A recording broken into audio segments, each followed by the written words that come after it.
یہ غلطی یا حرکت ان سے کیسے ہو سکتی ہے؟ تو اس طرح سے انسان جو اپنے باپ دادا کو جانتا ہے، ان کی نیکیوں کو جانتا ہے، ان کی سیرت سے آگاہ ہوتا ہے،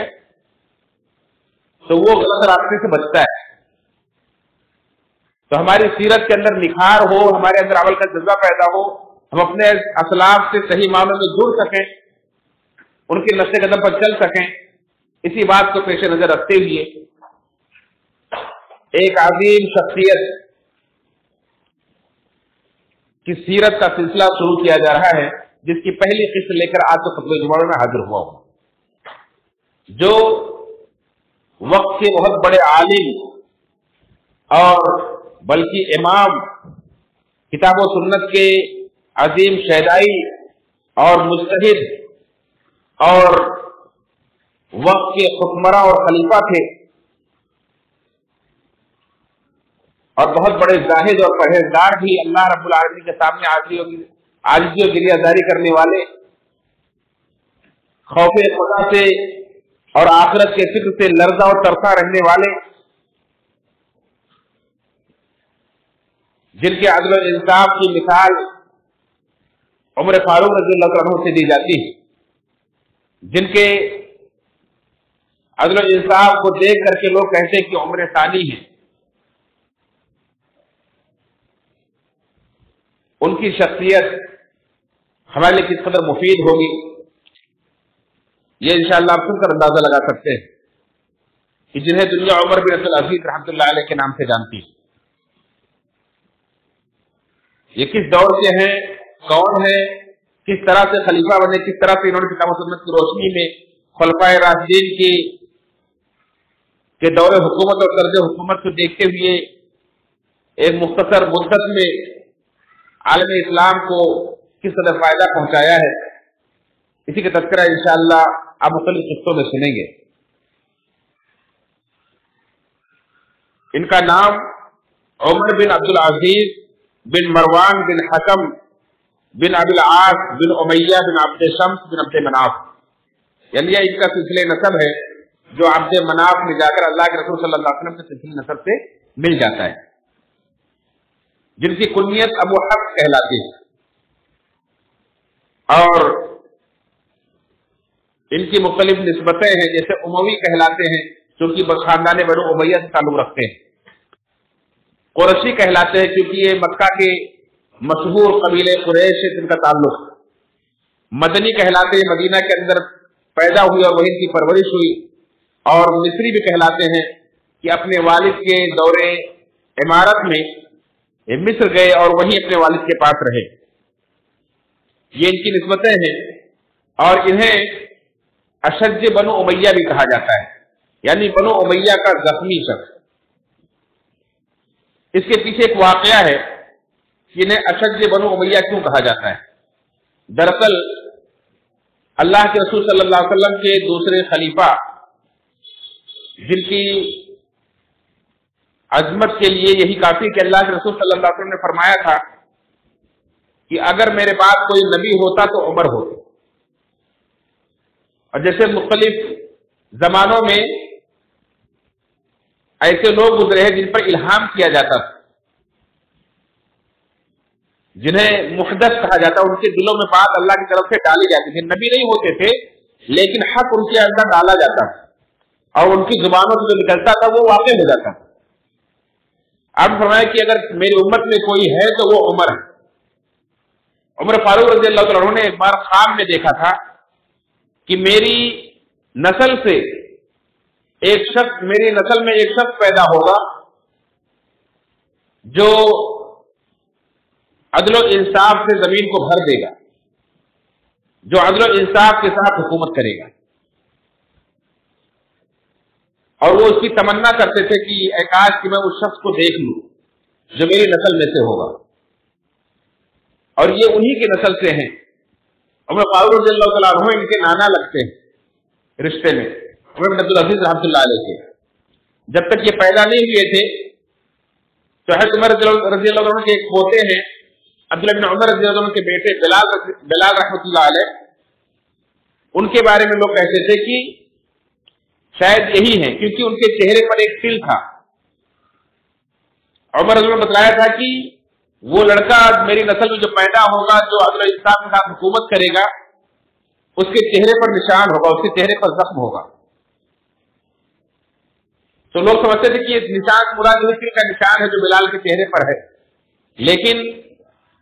جب یہ عمر رحمۃ اللہ علیہ پیدا ہوئے،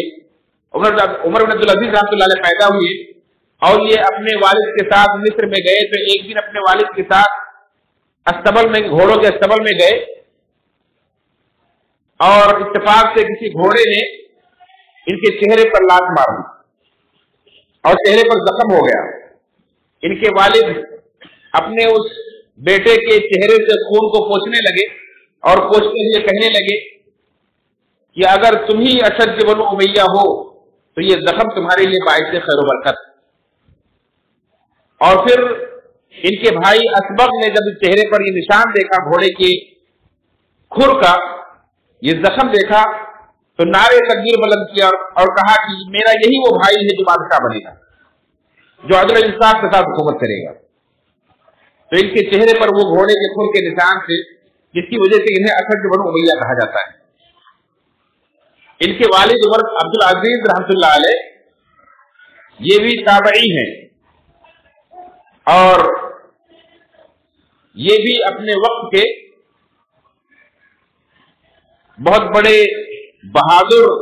اور بہت بڑے سخی انسان تھے، جنہیں سخی بنو امیہ کا سب سے بڑا سخی کہا جاتا تھا، اور علم سے بھی انہیں گہری نسبت سے بڑا گہرا لگاؤ تھا۔ ابو ہریرہ رضی اللہ تعالیٰ عنہ کی حدیثوں کو یہ اپنے پاس انہوں نے منگوایا تھا کہ ابو ہریرہ رضی اللہ تعالیٰ عنہ جو اللہ کے وسلم کے پاس سب سے زیادہ آپ کی خدمت میں لگے رہتے تھے، اپنے ایک ساتھی سے کہا کہ ان کی روایات، اس کی حدیثیں لکھ کر کے مجھے بھیجو۔ تو اللہ کے نبی صلی اللہ علیہ وسلم کے حدیثوں کے بھی بڑے عالم تھے اور مصر کے یہ 20 سال تک گورنر رہے، مصر کے گورنر رہے، اور اس گورنری کے دور میں بھی ان کی یہ علم سے لگاؤ اور ان کی سخاوت بے مثال تھی کہ روزانہ بلا ناغہ ان کے گھر کے باہر 1000 پیالے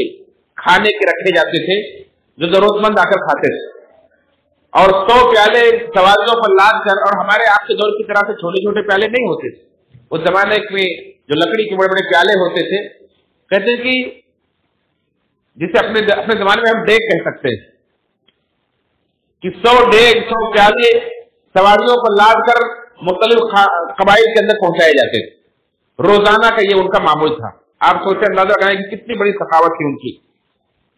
کہ 1000 پیالے بلا ناغہ ان کے گھر کے سامنے رکھے جاتے تھے اور 100 پیالے لاد کر گاڑیوں پر وہ قبائل میں پہنچائے جاتے تھے، اور یہ اس قدر سخاوت کرتے تھے، کہتے تھے کہ اگر میرے اختیار میں ہو تو میں اپنی نیکیاں کسی کے پاس رکھ سکوں، کسی کو دے سکوں تو میرا اس کا میرے اوپر بڑا احسان ہوگا۔